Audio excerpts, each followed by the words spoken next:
लाल बाबा राय studio से आप देख रहे हैं न्यूज 18 बिहार झारखंड।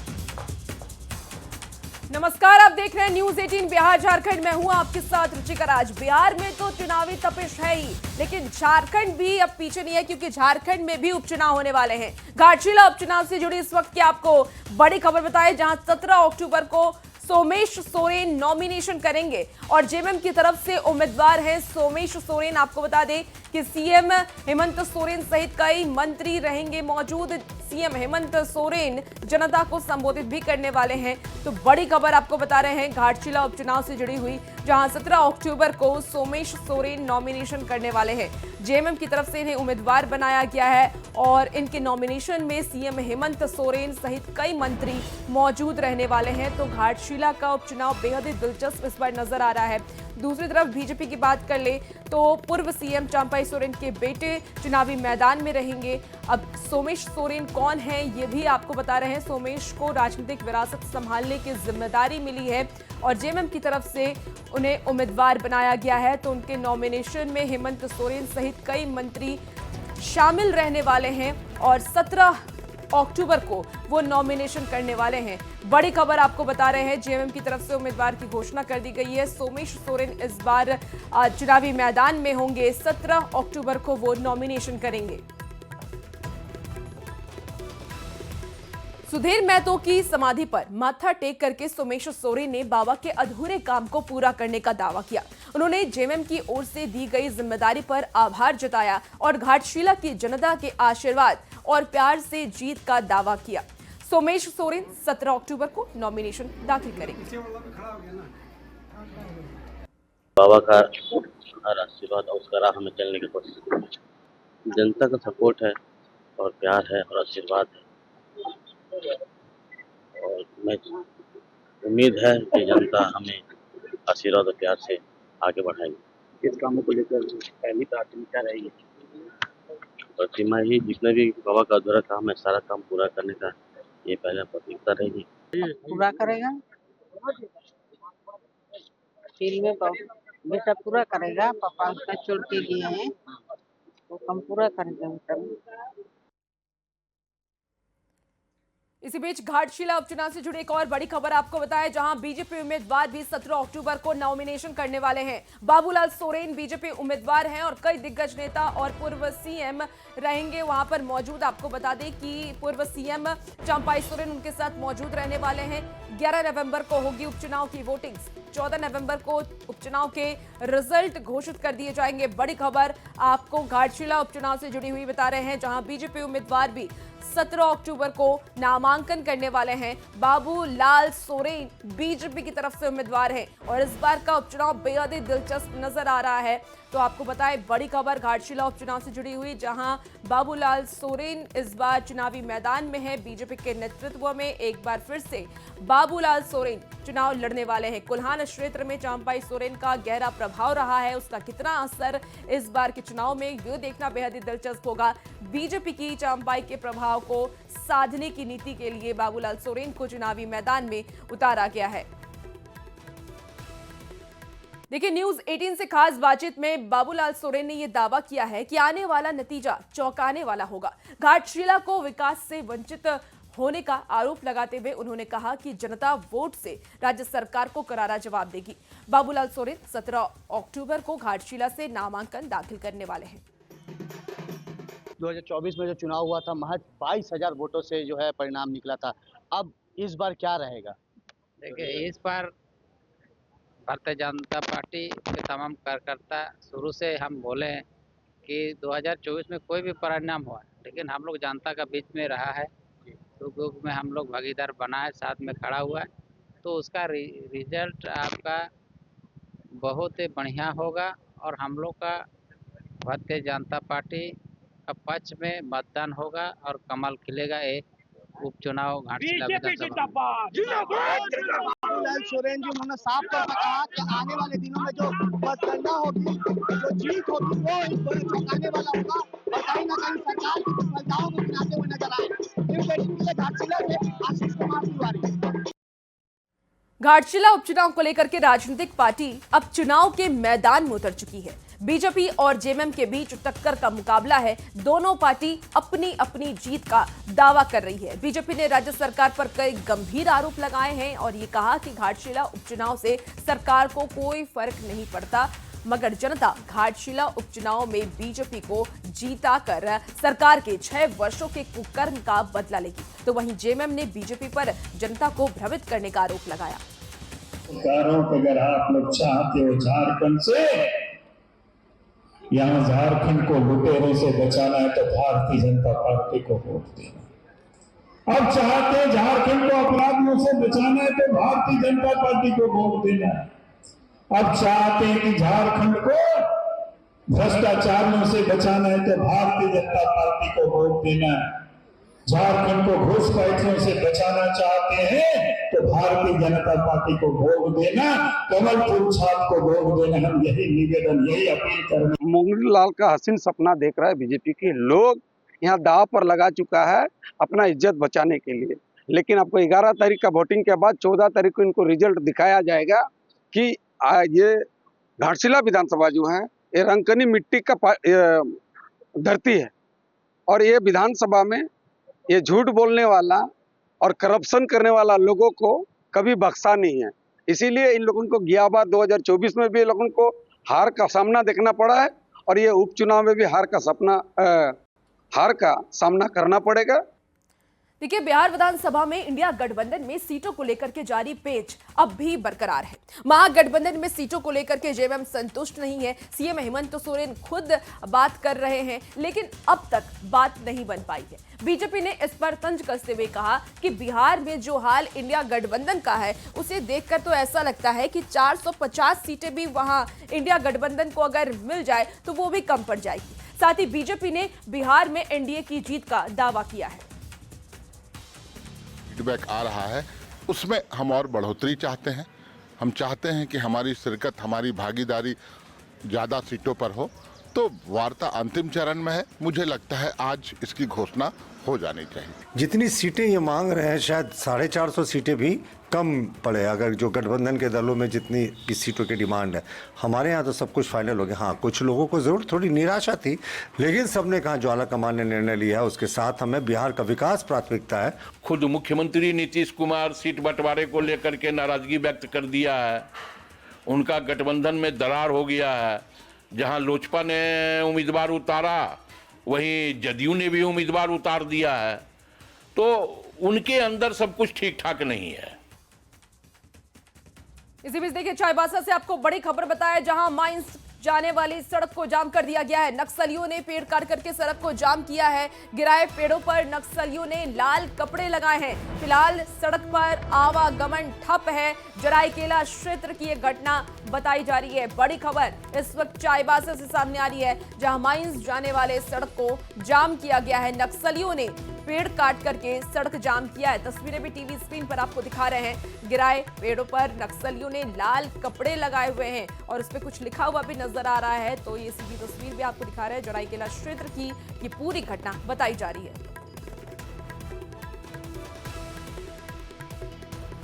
इसी बीच देखिए, रांची से बड़ी खबर आ रही है, जहां एसीबी ने की है कार्रवाई। हजारीबाग के पूर्व सदर अंचल के सीओ गिरफ्तार किए गए हैं। शैलेश कुमार पर वन भूमि घोटाले का आरोप लगा है। फिलहाल पंचायती राज विभाग के उप निदेशक हैं। बड़ी खबर आपको बता रहे हैं, जहां एसीबी की यह बड़ी कार्रवाई हुई है। हजारीबाग के पूर्व सदर अंचल के सीओ गिरफ्तार किए गए। शैलेश कुमार पर वन भूमि घोटाले का आरोप लगा है और फिलहाल वो पंचायती राज विभाग में उप निदेशक थे। तो बड़ी खबर आपको बता रहे हैं, जहां राज्य से ये बड़ी खबर आ रही है, एसीबी की बड़ी कार्रवाई हुई है।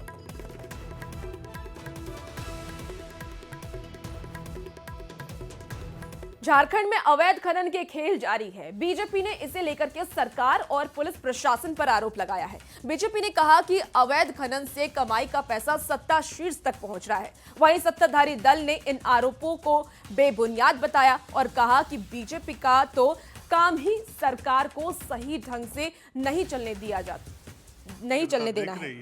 कि किस प्रकार से अवैध तरीके से इस राज्य में बालू की ढुलाई रात के अंधेरे में लोग कर रहे हैं। अब बिना पुलिस के मिली भगत के ये काम हो ही नहीं सकता।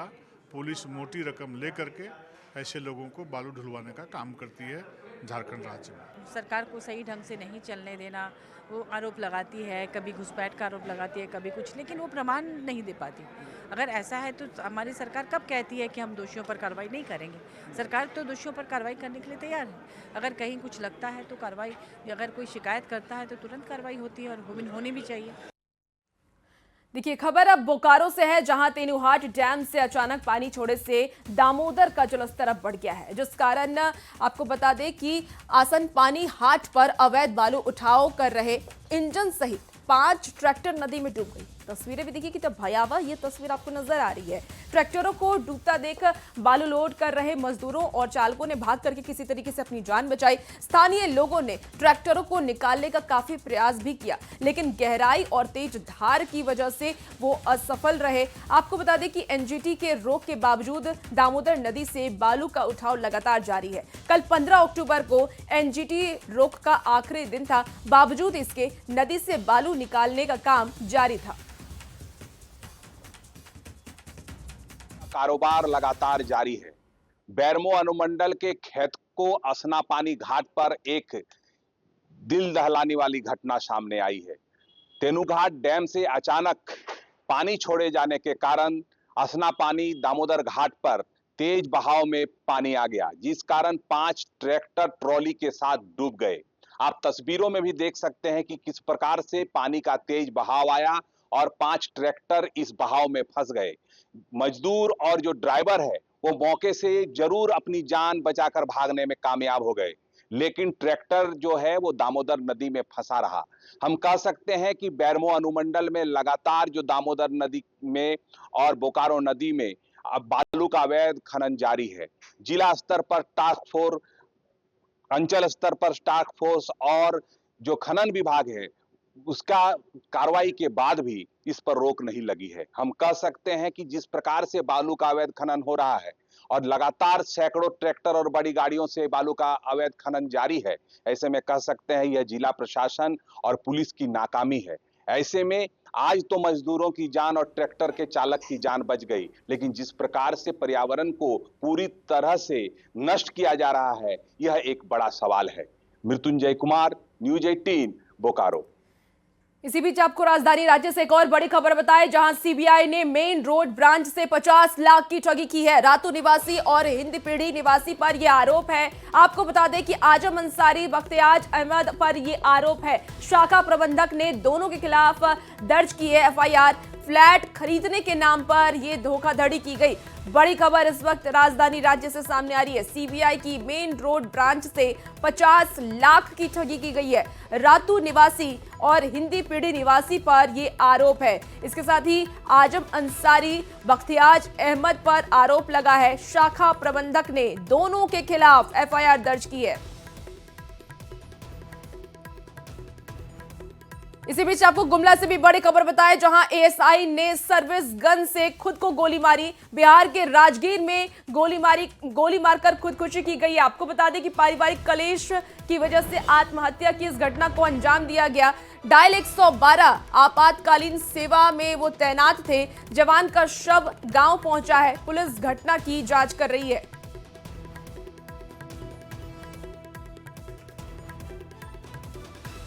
इसी बीच रांची के नगरी में आपको बता दें, दिन दहाड़े कारोबारी पर फायरिंग से कोहराम मचा रहा। बेखौफ अपराधियों ने दुकान में घुस करके कारोबारी पर गोलियां बरसाई और फरार हो गए। गंभीर हालत में कारोबारी का इलाज जारी है। पुलिस अपराधियों की तलाश में जुटी हुई है, लेकिन कोई सुराग नहीं मिल रहा है।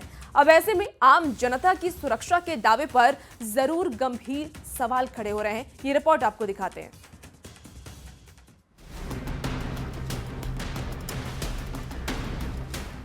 रांची के नगड़ी में कटहल मोड़ का इलाका गोलियों की तड़तड़ाहट से गूंज उठा। दुकान में घुसकर कारोबारी पर दिन दहाड़े फायरिंग की घटना को अंजाम दिया गया।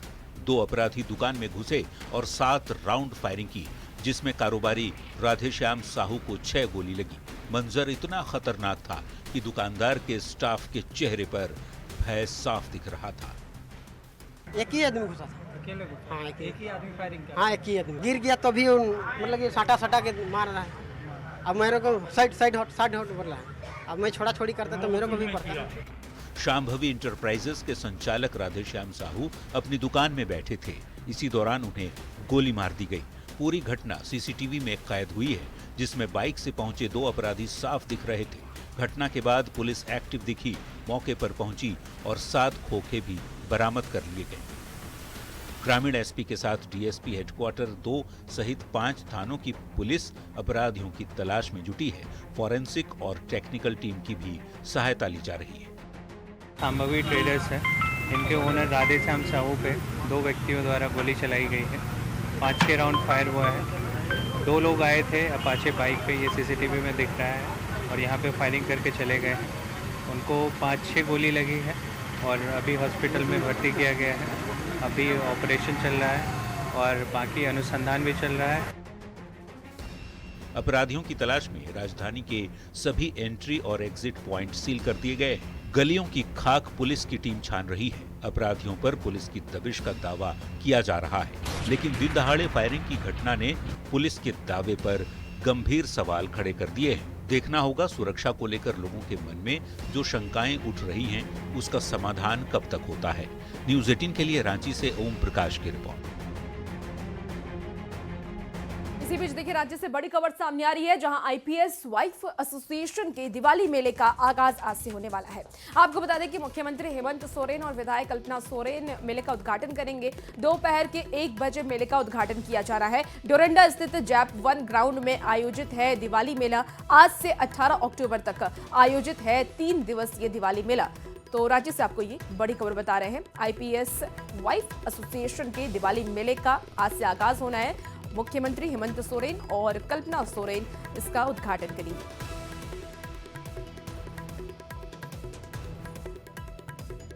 खबर अब गिरिडीह से है, जहां करोड़ों की लागत से लगी हाईटेक मशीनें वाहन धूल फांक रहे हैं। 2 साल बीत जाने के बाद भी इन वाहनों और मशीनों का एक बार भी इस्तेमाल नहीं हुआ है और धीरे धीरे वाहनों में जंग लगनी शुरू हो चुकी है और एक ही जगह पर खड़े खड़े सभी वाहन में पेड़ पौधे भी उग गए हैं।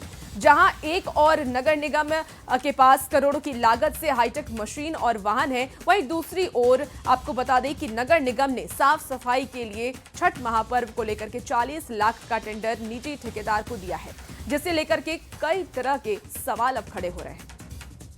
गिरिडीह जिले के नगर निगम में भ्रष्टाचार और लूट का बोलबाला है और इसकी वानगी हम तस्वीरों के माध्यम से आपको दिखाना चाह रहे हैं। तस्वीरों में देखिए, ये पुराना नगर निगम है जिसको अब गैरेज बना दिया गया है और यहाँ पे वो तमाम वाहन गाड़ियाँ खड़ी है जिसका इस्तेमाल नगर निगम में साफ सफाई व अन्य कारणों को लेकर किया जाता है। तस्वीरों में देखिए, करोड़ों की मशीन, करोड़ों का वाहन खरीद करके खड़ा कर दिया गया है और एक बार भी इसका इस्तेमाल नहीं हुआ है। तस्वीरों में देखिए कि किस तरह से नए नए ट्रैक्टर खड़े हैं और ट्रैक्टर पे अब पेड़ पौधे उग आए हैं।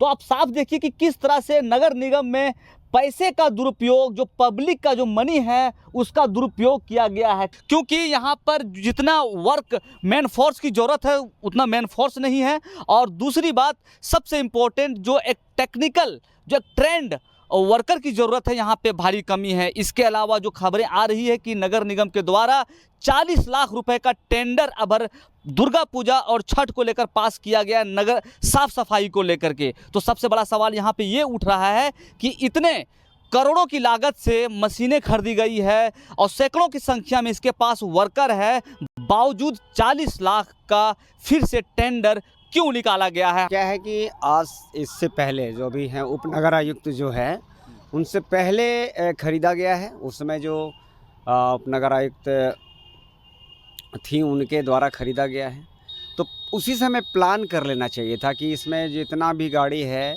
उसमें 10-20 ऐसा मैन पावर चाहिए जो गाड़ी चलाने वाला होना चाहिए, उसको सिस्टम चलाने वाला वो ला के अपना टेंडर कराना था। टेंडर करा के टेंडर वाले को बेनिफिट देने के लिए, और ये जो पुराना यहाँ गैरेज बन गया वो सब में झाड़े उग गया है। ट्रैक्टर अभी आले ठेकेदार ट्रैक्टर खोजते हैं कि नगर निगम में ट्रैक्टर का यहाँ नया नया खड़ा है, आप उसको चलवाइए ना। मतलब कि साफ है कि यहाँ उस समय खरीदना था, चलाना नहीं था, दिखाना नहीं था। जबकि यहाँ पे हमारे माननीय मंत्री, नगर विकास मंत्री रहते हैं, उनको शायद पता नहीं होगा। पता रहता तो एक कड़ा कुछ ना कुछ तो करते। तस्वीरें आपको नगर निगम की दिखा रहे हैं, जहां पर ये तस्वीरें चीख चीख कर बयां कर रही है कि किस तरह से भ्रष्टाचार किया गया है और भ्रष्टाचार के लगातार आरोप भी लग रहे हैं। और अगर ये सवाल किसी अधिकारी से पूछा जाए तो अधिकारी भी बताने से कतराते हैं और एक दूसरे पर ये आरोप प्रत्यारोपण करने का काम कर रहे हैं। तमाम जो ये आपको बताने का काम कर रहे हैं, जो स्थिति बनी हुई है, इसका अल्टीमेटली प्रभाव कहीं ना कहीं यहाँ की जनता पर, यहाँ के लोगों पर पड़ रहा है। गिरिडीह से न्यूज़ 18 के लिए मैं एजाज अहमद। देखिए, फेस्टिव सीजन है, दिवाली और छठ आने वाला है। ऐसे में मिठाइयों की खरीदारी बहुत ज्यादा होती है। मिलावटी मिठाइयों के खिलाफ अब विभाग सख्त हो गया है। तो राज्य से आपको ये बड़ी खबर बता रहे हैं, जहां शहर विभिन्न इलाके में जांच जारी है। खाद्य सुरक्षा पदाधिकारी रांची के नेतृत्व में ये जांच जारी है। दिवाली को लेकर के विभिन्न प्रतिष्ठानों में मिठाइयों में मिलावट को रोकने के लिए ये जांच अभियान चलाया जा रहा है। पनीर, खोआ और अन्य मिठाइयों में मिलावट पाए जाने वाले दुकानदारों पर कार्रवाई की जाएगी, उनकी दुकानों पर कार्रवाई की जाएगी। तो राज्य से आपको इस वक्त की बड़ी खबर बता रहे हैं, मिलावटी मिठाइयों के खिलाफ विभाग अब सख्त हो गया है। आपको बता दें कि शहर विभिन्न इलाकों में जांच अभियान चलाया जा रहा है। खाद्य सुरक्षा पदाधिकारी रांची के नेतृत्व में यह अभियान चलाया जा रहा है। और फिलहाल इस बुलेटिन में इतना ही। आप बने रहिए न्यूज़ 18 बिहार झारखंड के साथ।